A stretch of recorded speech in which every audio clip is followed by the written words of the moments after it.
Shalom, selamat pagi Godly Family yang dikasihi Tuhan.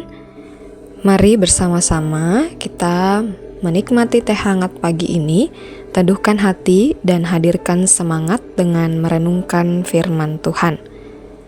Firman Tuhan hari ini terambil dari Ulangan pasal yang ke-6, ayat yang ke-4 sampai ayat yang ke-6.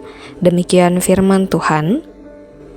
Dengarlah hai orang Israel, Tuhan itu Allah kita, Tuhan itu Esa. Kasihilah Tuhan Allahmu dengan segenap hatimu dan dengan segenap jiwamu dan dengan segenap kekuatanmu. Apa yang kuperintahkan kepadamu pada hari ini haruslah engkau perhatikan. Demikian firman Tuhan. Saudara yang dikasihi Tuhan, kalau kita berbicara tentang kasih atau mengasihi, kita tidak hanya berbicara tentang sebuah afeksi atau sentimen atau hanya perasaan saja.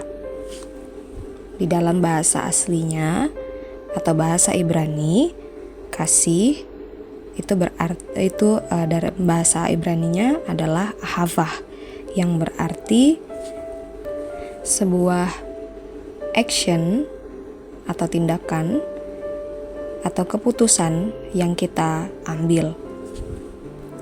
Karena kasihnya, Allah memutuskan dan memilih bangsa Israel dan mengambil action untuk membebaskan mereka dari perbudakan di tanah Mesir.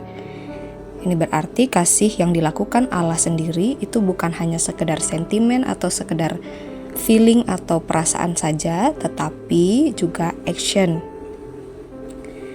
Nah, kasih seperti inilah yang dimaksudkan juga oleh Allah ketika Dia memerintahkan bangsa Israel untuk mengasihi Dia dengan segenap hati.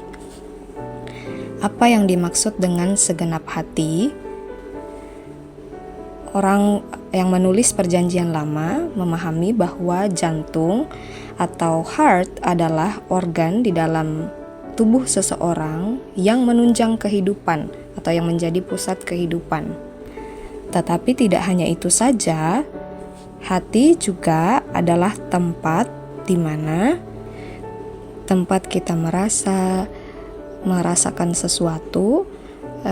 Tidak hanya itu, hati juga adalah tempat di mana orang itu mengambil keputusan atau terjadi berbagai pertimbangan.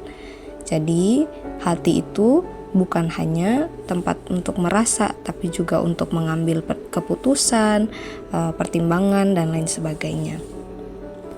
Selain itu, Amsal juga mengatakan bahwa hati kita ini adalah sumber kehidupan, pusat kehidupan kita. Nah, kalau demikian, kita harus mengasihi Allah dengan segenap keputusan dan pertimbangan, dengan sadar dan dengan pilihan. Pertanyaannya adalah, bisakah kita mengasihi Allah dengan segenap hati kita? Yeremia 17 ayat 9 mengatakan bahwa hati kita ini telah rusak karena dosa. Di dalam Yeremia 17 ayat 9 dikatakan betapa liciknya hati, lebih licik daripada segala sesuatu. Hatinya sudah membatu, siapakah yang dapat mengetahuinya? Kalau hati kita sudah rusak, kalau hati kita licik, kalau hati kita jahat karena dosa, bagaimanakah kita bisa mengasihi Allah dengan sepenuh hati kita? Itu sebabnya kita tidak bisa mengasihi Allah dengan segenap hati kita.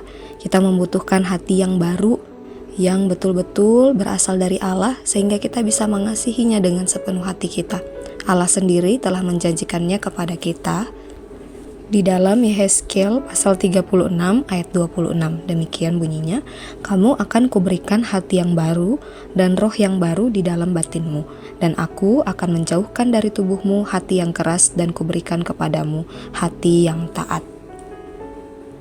Hati yang taat ini hanya bisa kita peroleh di dalam Tuhan Yesus Kristus ketika kita bertobat dan menerima bahwa kita adalah manusia berdosa dan kita tidak bisa tanpa anugerah dari Allah. Kita harus menerima bahwa Yesus Kristus telah menanggung dosa kita dan menjadi juru selamat bagi kita, dan hanya di dalam Dia kita dapat mengasihi Allah.